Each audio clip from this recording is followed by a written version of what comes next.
There are over a billion cars in the world. Almost none of them fit Shaquille O'Neal. He is 7 feet 1 inch tall and weighs over 320 pounds. Most supercars are designed for a driver of average height, sitting low with the roof a few inches above their head.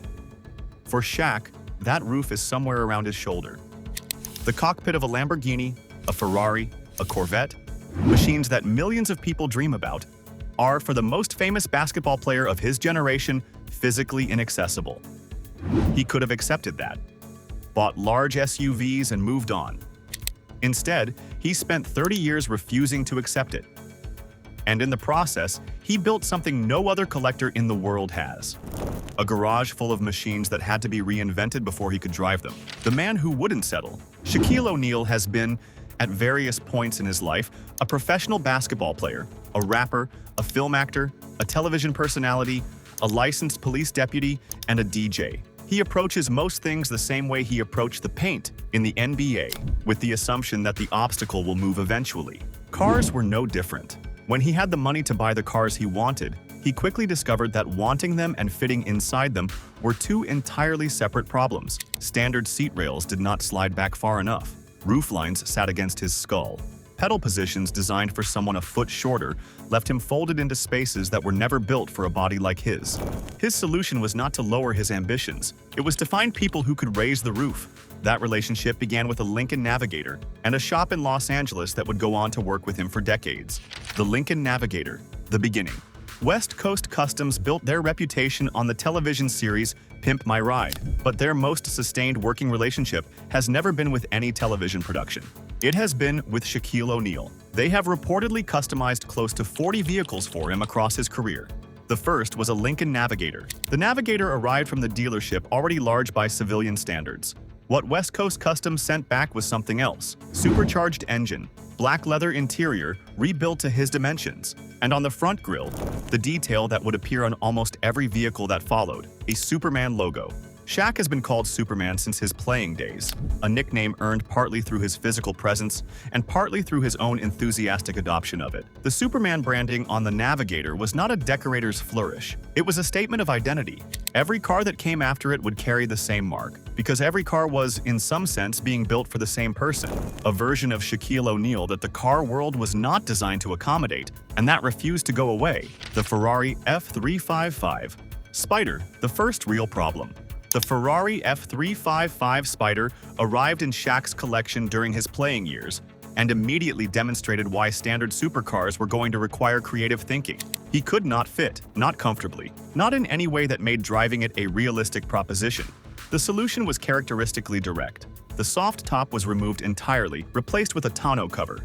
This gained headroom. Then the factory fuel tank was relocated from its standard position to the front of the car, freeing up space behind the dashboard that allowed the seat to slide back far enough for his legs. The result was a car that looked, from a distance, like a standard F355. Up close, it was a bespoke object built around one specific person's dimensions. When Shaq eventually sold it, it went on Bring a Trailer in 2020 for $65,000. Bought by a buyer who left a comment on the listing, noting he was 6 feet 6 inches and 350 pounds, and had specifically been searching for a supercar that a man of his size could actually drive. Shaq's modifications had created something unintentional, a Ferrari that tall men could finally use. That is the detail that reframes the entire collection. He was not just solving his own problem. He was solving a problem nobody had properly addressed. The Lamborghini Gallardo, the most extreme modification. The Lamborghini Gallardo is not a large car. It is one of the most compact supercars Lamborghini has ever produced. Wide, low, and aggressive, with a cockpit designed around an average-sized driver sitting as close to the ground as possible. For Shaq, it presented the most technically demanding challenge of his automotive life. His solution was to buy two of them, one new, one used. He handed both cars to Gafolio Family Metal Crafters, a coach builder of aerospace-level precision with a reputation for doing things that most workshops would decline. The brief was specific: take both Gallardos, merge them into one, and extend the result by 12 inches. George Gafoglio, who oversaw the project, stated that his goal was to make the modification invisible for the finished car to look to anyone passing it on the road like a standard Gallardo. To achieve that, every element had to be extended: the wheelbase, the doors, the roofline, the side windows, the wiring harness that ran through the structure. The interior, rebuilt from scratch to accommodate a driver whose knees would otherwise sit higher than the dashboard. When it was finished, it was a Lamborghini Gallardo that had essentially been unbuilt and rebuilt at a larger scale. Total cost? $600,000, triple the price of a single Gallardo. Eventually sold for approximately $110,000, a significant financial loss that Shaq has never appeared particularly bothered by. The point, as he has made clear across multiple interviews, was never resale value. It was to drive a Lamborghini. He drove a Lamborghini. The Dodge Charger Hellcats.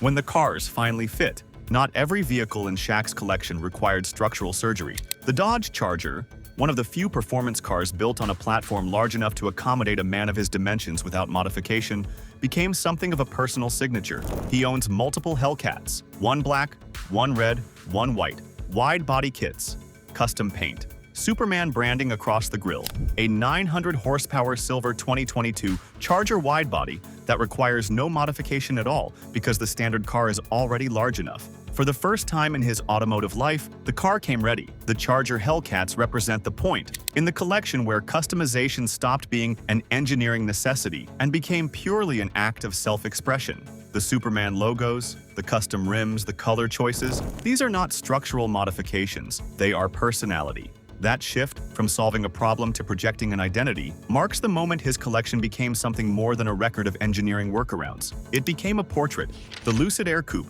the modern chapter.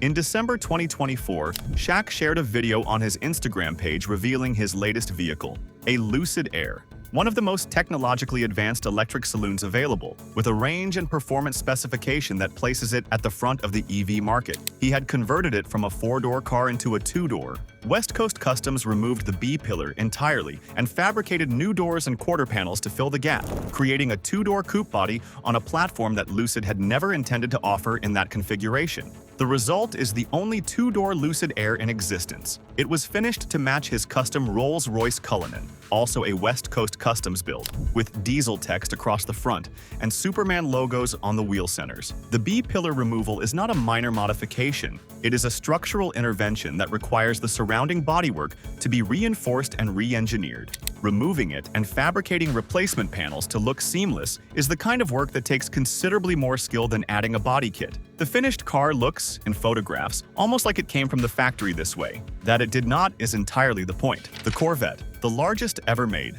In late 2025, Effortless Motors shared details of their most ambitious project, a Chevrolet Corvette built for Shaquille O'Neal. The process began, according to the company, with a complete disassembly of the car. It was then 3D rendered in its new configuration and rebuilt from the ground up with a widened body, an extended overall length, and doors enlarged by approximately 10 inches to allow realistic entry and exit. "We're gonna redo everything," the company stated. "Make the seats bigger, the doors bigger, the body bigger. Everything has to be bigger." The finished vehicle is, according to multiple reports, the largest Chevrolet Corvette ever created. When photographs were released of Shaq sitting inside the completed car, he was grinning.